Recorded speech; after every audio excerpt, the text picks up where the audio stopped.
Friends, tasty paneer masala curry చేసుకోవడానికి ముందుగా stove on చేసి పాన్ పెట్టుకొని ఆయిల్ వేసుకోండి. ఆయిల్ బాగా హీట్ అయ్యాక పనీర్ వేసుకొని అందులో పసుపు, ఉప్పు, కారం వేసి బాగా ఫ్రై చేసుకోండి.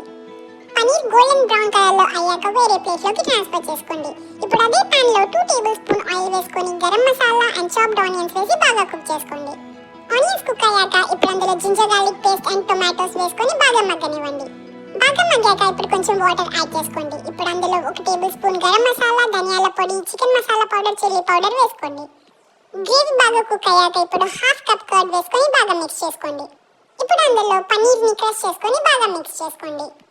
ముందుగా ఫ్రై చేసి పెట్టుకున్న పనీర్ని వేసుకొని బాగా మిక్స్ చేసుకోండి. లాస్ట్ లో కొంచెం కట్ చేసుకున్న కొత్తిమీర అండ్ కసూరి మేతి బాగా క్రష్ చేసి వేసుకొని బాగా కుక్ చేసుకోండి. యమ్మీ అండ్ పనీర్ మసాలా కర్రీ చాలా ఈజీ స్టెప్స్ లో రెడీ అయిపోతుంది. తప్పకుండా మీరు కూడా ట్రై చేసి టేస్ట్ ఎలా ఉందో కామెంట్ చేయండి.